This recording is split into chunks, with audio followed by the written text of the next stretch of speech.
It's breathtaking. When you see sand here, imagine water. If you dive in, you can't reach the bottom. You dive in. Yes, it's called swimming. I don't believe you. In the shadows of Arrakis lie many secrets. But the darkest of them all. Have you ever had a dream about your first ride?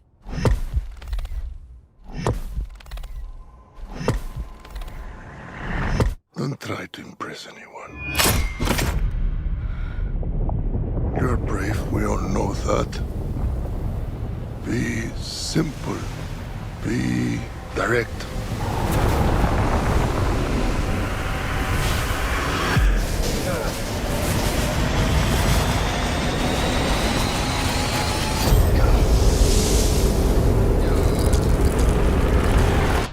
Nothing fancy. I understand.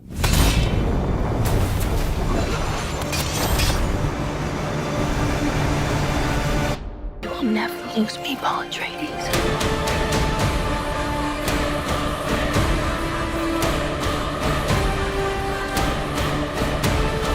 We gave them something to hope for. That's not hope! May thy knife chip and shatter. Welcome back, everyone. It's Charlie. This will be my Dune Part 2 trailer video. There's a whole bunch of stuff going on, so we'll break it all down. It's basically covering the second half of the first book, which is why the title is Dune Part 2, and why the title Dune Part 1 appeared in the first movie. If you're brand new to the channel, be sure to subscribe to get all the videos. So I'll just start at the beginning of the trailer footage and work our way through shot by shot, talking about Easter eggs, WTF moments, and all the new characters that they didn't cover in the first movie, and some returning characters that people thought might have died during the first movie. But even if you haven't read the actual book, you've probably seen the David Lynch movie, or you've seen the sci-fi miniseries, which covered more of the books than the original David Lynch movie. The David Lynch movie was kind of like a speedrun version of the entire first book crammed down into 2 hours. The plot of Dune Part 1 and Dune Part 2, like these new movies, is meant to be much more book accurate than even the sci-fi miniseries, which is like the next closest thing to the actual books. But they begin the trailer with Paul and Chani joking about his first try and write a sandworm, like trying to call a sandworm and write it on his own. They tease that at the end of Dune Part 1, but he was with all the other Fremen who called the worm for him, so he just rode along with them. He didn't call it by himself, try to write it by himself, which is why Stilgar is joking with him too. Don't try to impress us, don't do anything fancy, and Paul is like, yeah, okay, nothing fancy, got it. And the reason why he looks so surprised at the end of the trailer when he actually calls the worm and winds up writing it is because the one that he calls winds up being ginormous. Like, damn, he wasn't kidding. He does have some crazy powers. Also love the way that he's joking with Chani about the idea of water. Like, he's talking about the water at the beginning of the trailer in all the sieges underground, because Arrakis used to be a paradise planet before it was turned into a desert, before the Sandworms came. They were brought by a bunch of monks and then turned the planet into a desert and created what they call the cycle of the Sandworms and the spice. Basically, the Sandworms' babies create the spice. But the idea is that Paul is having these dreams, thinking about the water and turning the planet back into a paradise. The problem with that, though, is that if you turn it back into a paradise, it essentially kills off the worms, and that kills off the spice. So it's meant to be a double-edged sword, like damned if you do, damned if you don't.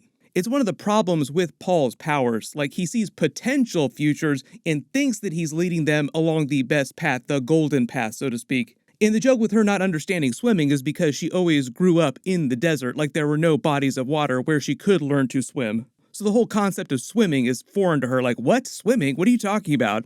One of the other big changes between Dune Part 2 and Dune Part 1 is that Chani becomes a much bigger character. People were asking about this when the first movie came out because there wasn't a whole lot of Zendaya during that movie. She only really appeared in Paul's visions at the very beginning of the movie, and then later in the movie once he actually starts to meet the Fremen. Like, oh, wait a minute, you're the girl in all my dreams.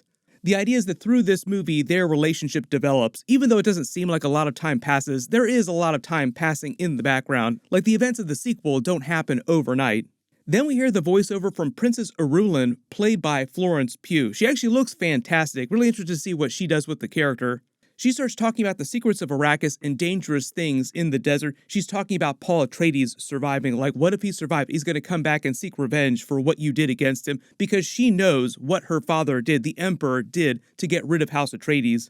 And when she's talking about the secrets of the desert, you actually see Lady Jessica, who's since become the Reverend Mother of the Fremen. That's why she has all the tattoos all over her face. During the trailer, you also hear her arguing with Paul, talking about how she tried to give them a fighting chance and help them survive. The whole idea at the beginning of Dune Part 1 is that the people thought that Paul was the savior that they had been dreaming of. But it was really part of the Bene Gesserit kind of laying the foundation for that. And when things went sideways in the first movie, when the Harkonnens attacked and they needed to survive, Lady Jessica and Paul talk about sort of fitting in the role, like, why don't we just pretend like I'm that savior? So it becomes sort of a self-fulfilling prophecy. And in the trailer here for Part 2, Lady Jessica is just talking about that, like, oh, try to give us a fighting chance. That's why I became the Reverend Mother of these people. It's hard to tell where Princess Irulan is when she's talking about Paul Atreides and his mother. Eventually, she does make her way to Arrakis, but you do see Seleucus Secundus. You do see more of the Emperor and his court during Dune Part 2. Also, one of the other big changes is that Princess Irulan's father, Emperor Shaddam IV, is being played by Christopher Walken, of all people. I wouldn't have picked him for the character. We'll be interested to see what he does with it. But the whole conflict that plays out through the movie was orchestrated by the Emperor. The whole idea is that preceding the events of the first movie, Leto Atreides, he becomes so popular, so powerful within the Landstraw, sort of like the ruling body amongst all the great houses inside the universe, that it caused the Emperor to get paranoid and jealous, so he orchestrated a plot to use the Harkonnens to get rid of Leto Atreides. He's also kind of paranoid about the Harkonnens as well growing powerful enough, growing rich enough to supplant him. So he was hoping that in the fight against the Harkonnens against the Atreides would also get rid of a lot of the Harkonnens and weaken their house as well, so they wouldn't be able to challenge him. So the Emperor is trying to play Game of Thrones, so to speak, on an intergalactic scale, on a universal scale, with the Harkonnens against the Atreides. But a big part of this during the first movie is when Paul says, well, the Emperor doesn't have a son to take his throne, but his daughter is also unwed, so I could always wed his daughter, take the golden throne, and become the Emperor of the universe and solve all these problems. So that whole plot continues to play out in the background along with the Harkonnen versus Atreides plot. You see the Harkonnens burning the bodies of the dead Atreides after the attack from the first movie. This is them burning the pictures, basically everything from Leto Atreides out of the palace. When it says fury will rise and Lady Jessica is talking to Paul about his father not believing in revenge, it seems like she hasn't become Reverend Mother of the Fremen yet. But the idea is that he wants to use the Fremen to get rid of the Harkonnens and deal with the problem with the Emperor.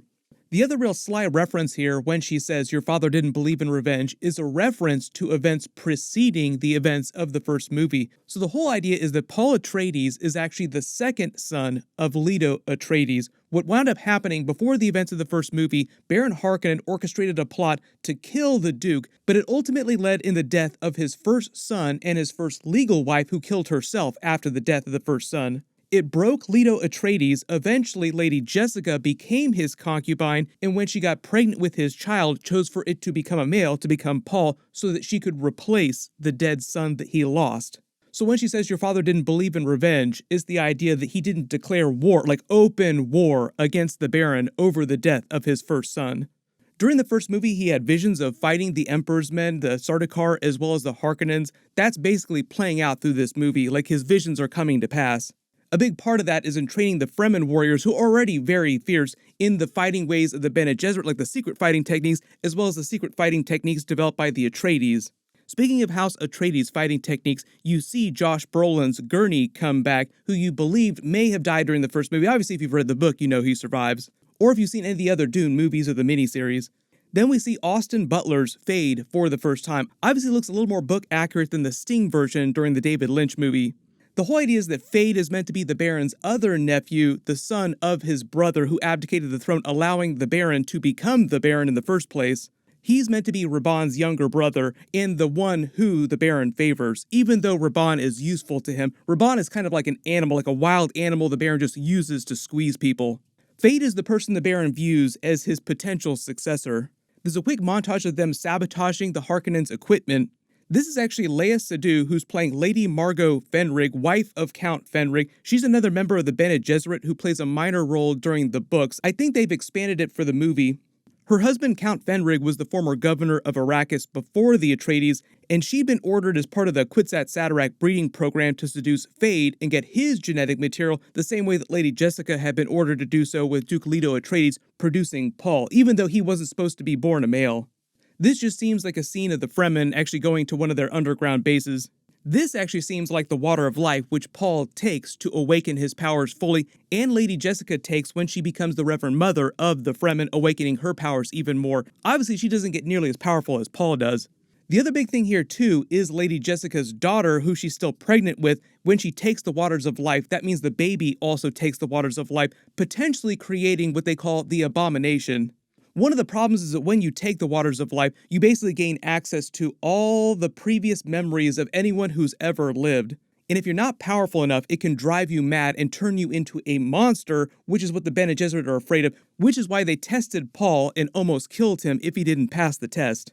You see a scene of Paul fighting with the crysknife here. The crysknives are taken from the teeth of the worms. I think that all the black and white scenes of Feyd fighting in the gladiator pits here are on Gati Prime, the Harkonnens' home world, and it's Margot, Lady Margot, watching Feyd as part of her mission to seduce him and get his genetic material. Then they have the funny scene with him actually trying to call the worm and write it by himself for the first time. The funny thing about Stilgar here, when he's joking with him, like, don't try to impress anyone, don't kill yourself trying to impress us, is that at this point, Stilgar isn't super impressed with Paul. Like, he understands that he can learn their ways, but he doesn't fully believe in him as this Kwisatz Haderach being. So over the course of the second movie, he makes believers of the Fremen. They did a version of this scene during the David Lynch movie as well as the miniseries on Sci-Fi. When Chani is talking to Paul saying, "You'll never lose me," that's the whole idea that he knows that he has to marry the Emperor's daughter as his legal wife, but he will retain Chani as his concubine, like his true love. The end of the trailer is them basically showing you the end of the movie where he winds up fighting Feyd in combat, saying, "May your knife chip and shatter." That's right out of the books. It's basically this scene from the David Lynch movie. But the thing with Paul Atreides is that as a potential Kwisatz Haderach, his one job, as ordained by this whole Bene Gesserit breeding program, is to lead all of humanity on the Golden Path. The Golden Path is what the Bene Gesserit call their concept of a perfect timeline. Like, what is the best timeline for humanity? And they call that the Golden Path. So over thousands of years, they try to create this super being through a breeding program that can see that perfect timeline and tell everyone how to bring about those events. Within the Dune series, the term Kwisatz Haderach literally translates to shortening of the way, as in finding a quicker way to a better future. So that's why they were trying to create this super being. I don't want to talk too much about the story beyond Dune Part 2, because even though Paul does wind up drinking the water of life to fully awaken his powers, like we see during the original Dune movie, the water of life being the bile of the sandworms, and it does amplify his powers exponentially. But Dune Part 2, if you haven't read that first book or you never watched the original movie, is still very much focused on the immediate problem, the war between Paul, the Fremen, the Harkonnens, and the Emperor. Everything with Paul trying to reckon with the Golden Path timeline doesn't really become a huge deal until the next story after that, Children of Dune, God Emperor of Dune, and for the most part is actually Paul's son, Leto Atreides II, who has to reckon with the Golden Path.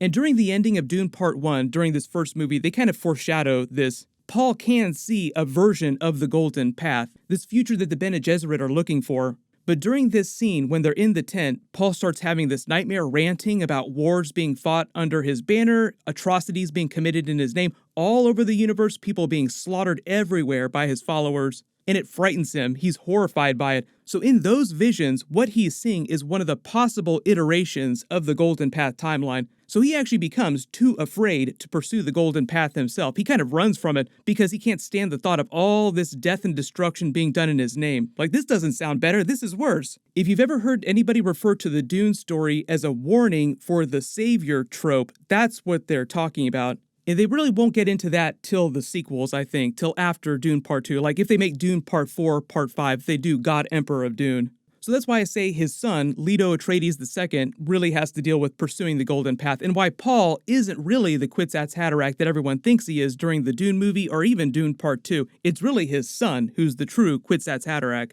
There's an Easter egg for that at the beginning of Dune Part 1, when Mohiam is coming to give him the test, and Jessica kind of explains the whole concept of their breeding program. They say that we believe this person that we're trying to create is very near. It's meant to be a bit of a misdirect because Paul is standing very near, like, oh, he's meant to be this powerful person, but really it winds up being his son to be this perfect being that they thought they were creating. But here's the thing, Mohiam says that they have other irons in the fire, like if Paul winds up dying, we have other candidates, other prospects out there in the universe. So there are many other people who can have the same type of powers to see potential futures and have knowledge of the past, but in most of these other people, the powers are much more limited. Paul's sister, for instance, who's still a fetus inside Jessica's womb right now at the end of Dune Part 1, also gains the same kind of powers when Jessica takes the water of life. But like I said, the next big thing that's going to be happening is Paul learning the ways of the Fremen, becoming one of them, starting his relationship with Chani, then helping teach the Bene Gesserit, the House Atreides' secret fighting techniques to the Fremen to make them even more powerful than the Sardaukar.